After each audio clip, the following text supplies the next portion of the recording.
Bonjour, Mireille Lavinana du cabinet MLT Avocat. Aujourd'hui, je vous parle de partenaires d'affaires. Vous connaissez certainement le dicton qui dit « Seul on va vite, mais ensemble on va loin ». On les voit de plus en plus. C'est un dicton qu'on considère beaucoup dans le monde des affaires. La raison en est que dans le cadre du business, parfois, on ne peut pas, et même souvent, on ne peut pas faire tout seul.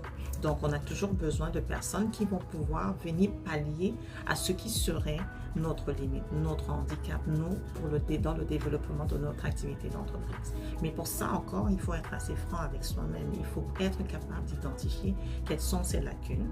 Est-ce que les lacunes sont financières, matérielles, humaines, etc., même intellectuelles, pour trouver la personne qui pourrait être là, ou les personnes, je veux dire, qui pourraient être des atouts dans le développement de notre activité d'entreprise. Quand les entrepreneurs arrivent à cette problématique-là, généralement, les premiers réflexes, c'est de regarder dans notre entourage si on peut trouver des personnes qui pourraient avoir la vision qu'on a par rapport à notre activité d'entreprise et également est-ce qu'ils comprennent la mission qu'on a développée, la mission qu'on porte à travers ce projet-là. Donc, on commence toujours généralement par l'entourage, les amis et la famille. Sauf que dans ce processus-là, une fois qu'on a ciblé des amis ou quelques membres de la famille qui pourraient répondre aux besoins de développement de notre activité d'entreprise, on ne se pose pas plus de questions que ça. On ne va pas plus en profondeur avec la personne parce qu'on se dit le lien amical ou le lien familial à lui seul suffit. Sauf que malheureusement, en affaires, il ne fait pas tout. Il ne fait malheureusement pas tout. Donc, il faut poser des questions. Il faut connaître les forces et les faiblesses des uns et des autres et il faut pouvoir titiller l'intérêt de l'autre, du partenaire, de la personne avec qui on veut véritablement se mettre en affaires. On peut être des très bons amis. On peut avoir une relation incroyable avec sa sœur ou son frère, mais ce n'est pas pour autant des bons partenaires d'affaires. Ça ne veut pas dire qu'un frère ou une sœur ne pourrait pas être des bons partenaires d'affaires. Ce que je veux dire, c'est que ce n'est pas dans tous les cas. Puis, ces derniers mois, ce que j'ai observé, généralement, les entrepreneurs vont dire « ben non, c'est mon ami, je le connais depuis, je lui fais confiance, je ferme mes yeux, rien à faire, il fait comme il veut. » Mais après, quand des questions plus sérieuses vont se poser, ben, ça crée plutôt de la chicane parce que finalement, la confiance dont on parle n'en était pas véritablement une, c'était plus une forme de lâcher prise, de laisser aller, que l'autre personne fasse ce qu'il y a à faire pendant que moi, je chill un petit peu tranquille et puis je pourrais intervenir quand le besoin se fera ressentir si on me demande de pouvoir m'impliquer. Pourtant, en partenaire d'affaires, on n'a pas à attendre que l'autre sollicite son implication. On est en affaires ensemble, on doit s'impliquer et puis on se rend finalement compte que la base de la relation amicale n'est pas suffisante pour pouvoir gérer les crises dans le cadre de l'exploitation d'une activité d'entreprise.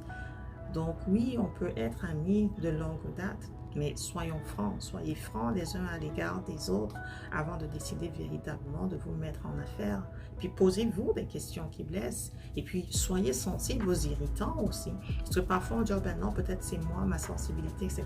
Oui, il peut y avoir des questions émotionnelles de part et d'autre à traiter, mais outre ça, il faut une forme de sensibilité à ce qui est pour nous aujourd'hui un irritant. Parce que ce qui est un irritant, et qu'on n'adresse pas, parce que parfois il y a le politiquement correct, une problématique beaucoup trop grosse, beaucoup trop grande à gérer dans l'exploitation de votre activité d'entreprise.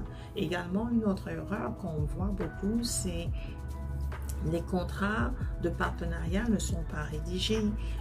Si vous vous constituez en société de personnes, ça peut être une société en nom collectif ou une société en commandite encore, mais vous avez le contrat de société que vous pouvez rédiger dans lequel vous allez adresser quand même les différentes obligations des uns et des autres, le partage des bénéfices, la participation aux dépenses.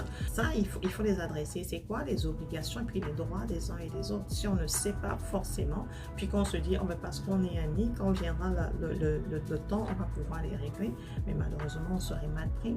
Si vous êtes plutôt dans le cadre d'une société par action, la convention d'actionnaire, elle n'a pas forcément besoin d'être unanime.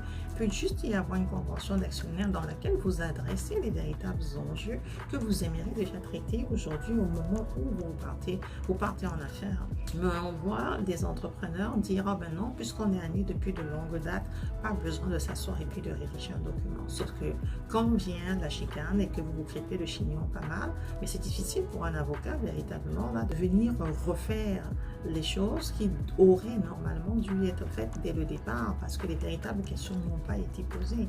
Et aussi, certains, même, vous allez rencontrer le professionnel, mais il n'y a pas de franchise à l'égard des questions qu'on va vous poser, comme une peur que vous avez de pouvoir dire les choses sincèrement. Mais si vous n'êtes pas sincère dans le cadre d'un partenariat d'affaires, mais quel type d'activité d'entreprise vous êtes en train d'exploiter avec cette personne-là? Parce que ça vous prend de la franchise pour savoir, pour mesurer le degré de compatibilité de l'un et de l'autre dans le cadre de l'exploitation de votre activité d'entreprise.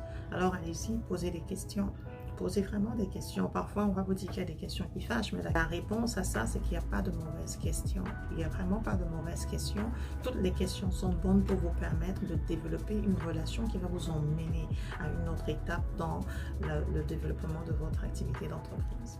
Alors, n'hésitez pas à rencontrer un professionnel également avec qui vous vous sentez suffisamment à l'aise et avec qui vous pouvez être suffisamment franc pour évaluer la dynamique du groupe, la dynamique qui existe entre les partenaires.